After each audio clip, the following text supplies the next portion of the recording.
Welcome to CVR English. This is Naresh Kumar. Let's watch the world news. A Bangladesh Air Force F-7 BGI training jet crashed into the Milestone School and college campus in Dhaka's Uttara neighborhood, killing at least 27 people, including the pilot and several children. The aircraft took off at 1:06 p.m.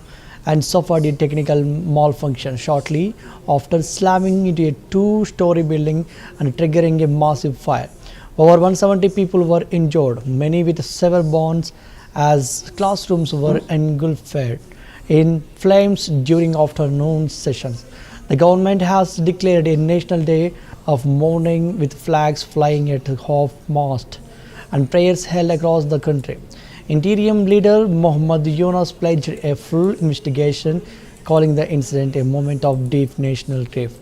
This marks Dhaka's deadliest air crash in recent memory, with scenes of panic as parents searched for children and rescuers carried victims to the hospitals using rickshaws and stretchers.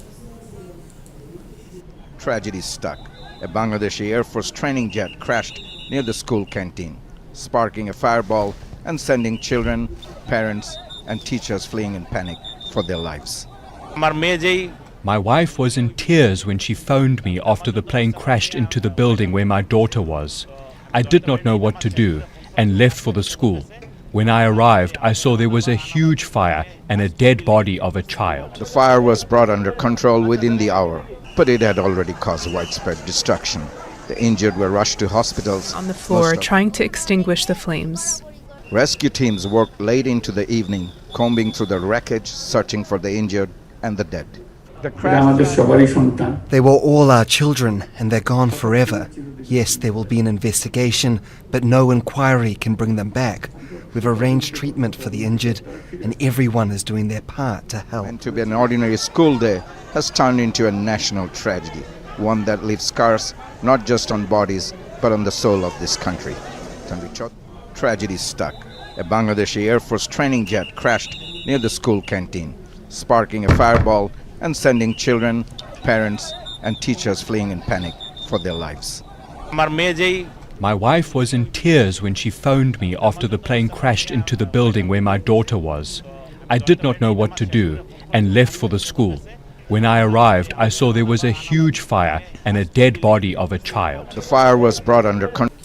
Torrential monsoon rains brought life to a standstill in Metro Manila, Philippines, as the Marikina River overflowed, forcing the evacuation of nearly 50,000 residents from low-lying areas such as Quezon, Caloocan, and Marikina. Schools and government offices were shut down after a night of relentless downpour, and at least 2 people are believed missing after being swept away while crossing a swollen creek in Caloocan. The river surged past 18 meters, triggering emergency alerts and prompting thousands to seek shelter in schools, village halls, and covered country yards. The flooding follows tropical storm Wifa and intensified southwest monsoon conditions, which have already claimed several lives and displaced thousands more across the central and southern Philippines. Authorities continue rescue operations and warn that further rainfall could worsen the situation.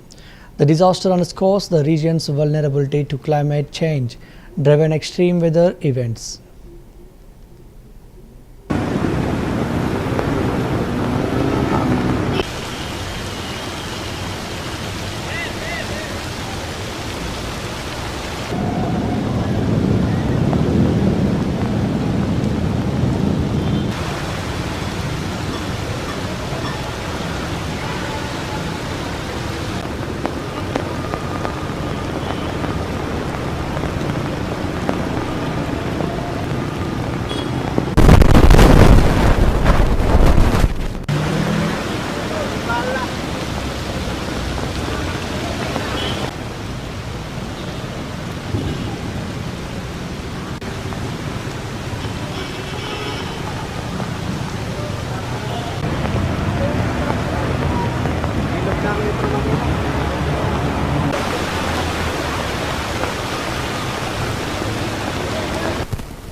Australia's Home Affairs Minister Tony Burke joined a growing international chorus demanding an immediate end to the war in Gaza, declaring that the slaughter has to end. His remarks came after a joint statement issued by 28 countries, including Britain, Japan, France, and Canada, which condemned the humanitarian crisis and called for a ceasefire. The statement described the situation as horrifying, citing the deaths of over 800 Palestinians seeking aid, and criticized Israel's aid delivery model as dangerous and dehumanizing.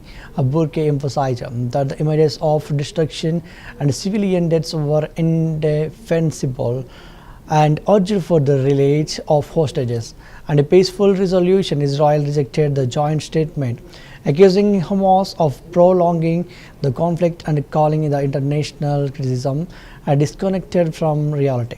Despite mounting pressure, ceasefire talks have yet to yield a breakthrough. Killed, of horrific slaughter, of churches being bombed. The images that we've seen have been pretty clear that so much of this is indefensible, and as that statement referred to, aid being drip-fed in. None of this changes the fact that the hostages need to be released. Of course that needs to happen. But what we are watching on the other side of the world is indefensible. The hostages still need to be released, but the war needs to end. It's a powerful statement. It's got countries, powerful countries from all around the world saying the same thing.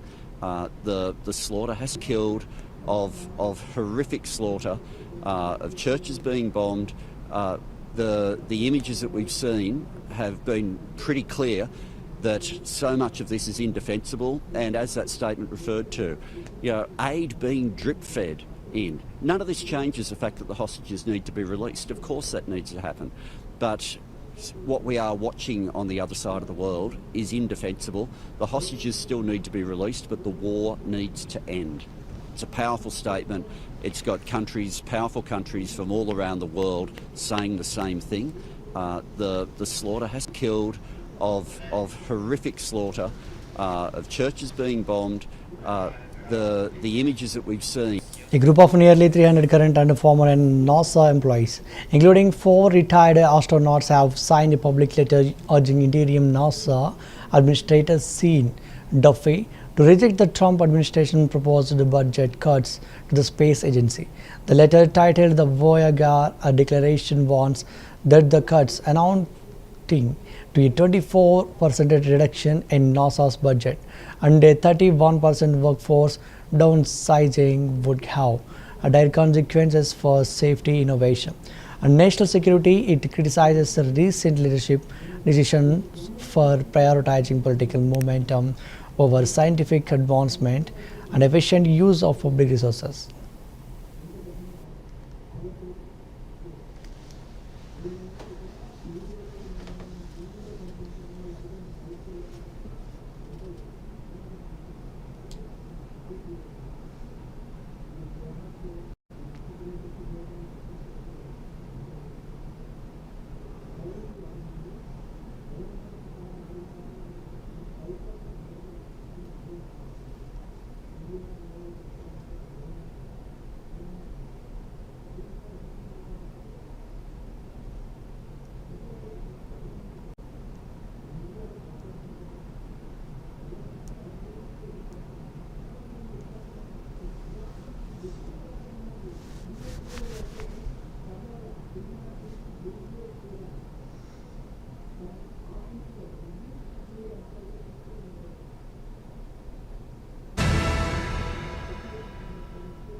During his 3-day official visit to the Washington, Philippine President Ferdinand Marcos Jr. met with the U.S. Secretary of State Marco Rubio to strengthen bilateral ties and discuss pressing regional and economic issues.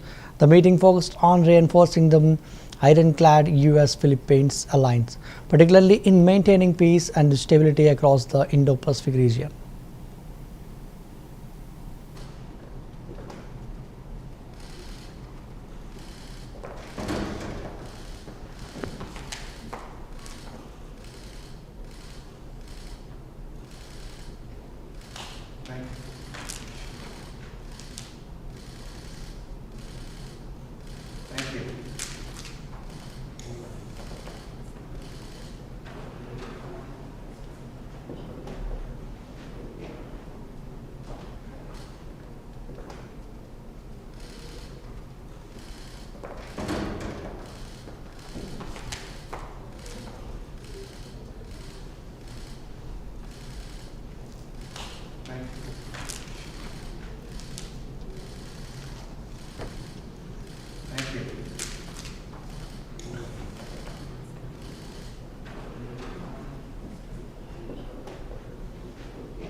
At the Democracy Always Summit in Santiago, the leaders of Chile, Spain, Brazil, Uruguay and Colombia announced plans to form a global alliance for the defense of democracy. Their joint declaration emphasized the need to strengthen democratic institutions, combat disinformation and promote social justice and amid rising extremism and inequality worldwide. The alliance aims to reinforce multilateral cooperation, regulate digital platforms to curb algorithm-driven misinformation and restore public trust in democratic systems.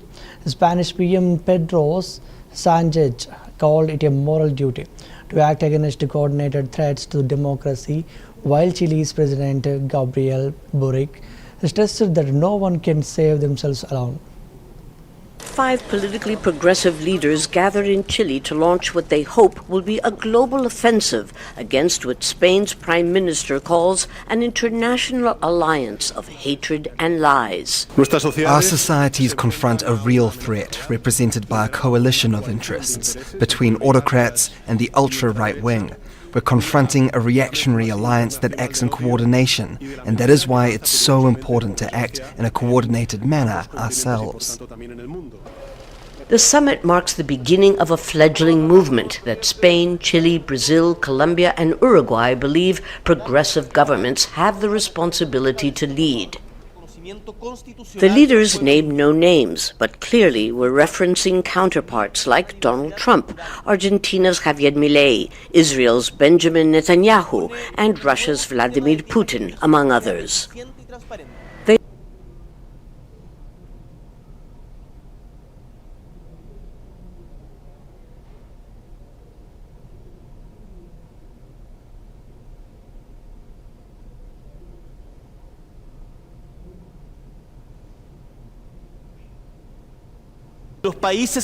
Host President Gabriel Boric says commitments are already pouring in. I've spoken to many leaders and obtained their enthusiastic acceptance. He named the Prime Ministers of the UK, Canada, Australia and Denmark, and the Presidents of Mexico, Honduras and South Africa. There was no mention of a trade war or any other conflict, except for a call for an immediate ceasefire in Gaza. But when pressed by the media, Lula appeared to offer President Trump an olive branch of sorts.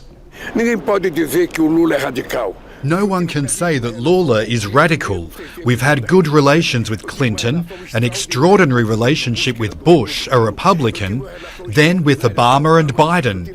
If he wanted to, he could have the best relationship possible with us. The five leaders looked upbeat as they prepare to present their plan for defense of democracy at the UN General Assembly meeting in September. Lucia Newman, Al Jazeera, five politically progressive leaders gathered in Chile to launch what they hope will be a global offensive against what Spain. Southeast Asian countries are bracing for steep US tariffs targeting transshipment, a practice where Chinese firms reroute goods through third countries to dodge high trade duties, while common in global supply chains. This strategy has drawn scrutiny amid rising US-China tensions. Washington is pushing for tighter definitions of transshipment, which could penalize even legitimate exports containing Chinese imports. Nations like Vietnam and Indonesia have rushed to negotiate deals to lower tariff rates, but concerns remain over enforcement challenges and an economic fallout. Experts warn that distinguishing between trade, fraud and genuine manufacturing is complex, making regulatory crackdowns difficult to implement effectively. Following the Trump administration's first trade war, the value of goods shipped from China to the US fell by about $240 billion. But the figure doesn't really paint a clear picture. Economists say tens of billions of dollars of improperly accounted goods could still have been entering the market via a third country.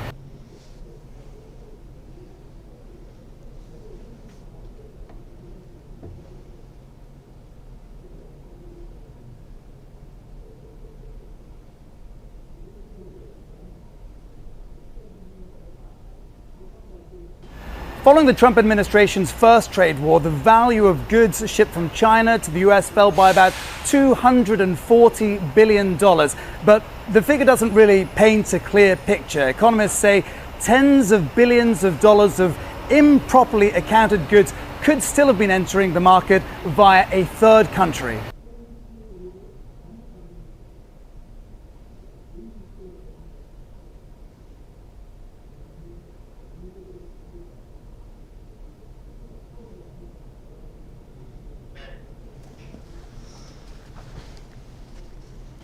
Following the Trump administration's first trade war, the United Nations, in coordination with the Lebanese government, has launched a major initiative to repatriate to the lakhs to 4 lakh Syrian refugees from Lebanon by the end of 2025. Each individual will receive $100 before departure, and families will be granted $400 upon arrival in Syria, with transport and border fees fully covered. This marks a significant policy shift following a change in leadership in Damascus, where the new government has declared all citizens welcome. However, many refugees remain hesitant due to the ongoing security concerns and severe housing shortages in war-torn regions. Despite these fears, over 11,000 refugees have already registered for return in the program's first week.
A Delta connection flight operated by SkyWest Airlines narrowly avoided a mid-air collision with a U.S. Air Force B-52 Stratofortress while approaching Minot International Airport on July 18. The pilot executed an aggressive maneuver after spotting the bomber unexpectedly in the flight path, prompting a sharp turn and a go-around before landing safely. Passengers were startled by the sudden movement, with one describing the plane as completely sideways during the evasive action. The pilot later apologized, explaining that no prior warning was given about the military aircraft despite radar capabilities at the nearby Air Force base. He said, "This is not normal at all. I don't know why they didn't give us a heads up." The Federal Aviation Administration and SkyWest Airlines have launched investigations into the incident, which has raised concerns about coordination between civilian and military air traffic controls.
The intense rainfall that began on July 16 has officially ended, signaling the conclusion of the monsoon season in the central region. In its wake, heat waves and tropical nights are expected to make a comeback. With temperatures forecast to rise steadily, inland areas may still experience localized heavy showers, especially in the afternoons due to lingering atmospheric moisture. The shift is driven by the North Pacific high pressure system, which is expanding its influence and pushing the stationary front northward. Weather agencies have issued heat wave warnings for several regions, with the daytime highs projected to reach 30 to 35 degrees centigrade and overnight lows staying above 25 degrees centigrade, creating humid and uncomfortable conditions.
A stunning volcanic eruption lit up Iceland's Reykjanes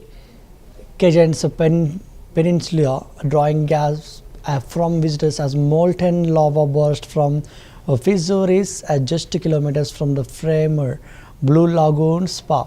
The eruption, which began in the early hours of July 16, is part of a recent stirring of geological activity, this being the 12th since 2021. Tourists captured dazzling footage of lava fountains and glowing rock rivers, while authorities evacuated nearby towns like Grindvik as a precaution. Emergency services say the eruption currently poses no immediate threat to infrastructure, but ongoing seismic activity suggests more eruptions may follow. Scientists believe the peninsula has entered a new volcanic phase, potentially lasting decades.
Southern Europe is facing a brutal heat wave, with the temperatures soaring past 44 degrees centigrade in parts of Italy, Spain, Greece, and Portugal. Authorities have issued red weather alerts across multiple regions, urging residents and tourists to stay indoors during peak hours, hydrate frequently, and check on the elderly and vulnerable in Italy's cities like Florence, Palermo, and Bologna are under emergency advisories, while Greece has shortened operating hours for major attractions like the Acropolis to prevent a heat stroke. Wildfires have erupted in Rhodes and southern France, disrupting travel and forcing evacuations. The heat wave is being fueled by hot air from North Africa and an unusually warm Mediterranean Sea, with some areas recording sea temperatures 4 degrees centigrade above normal. This marks one of the most intense heat waves in recent memory, with experts warning that climate change is amplifying both the frequency and severity of such events.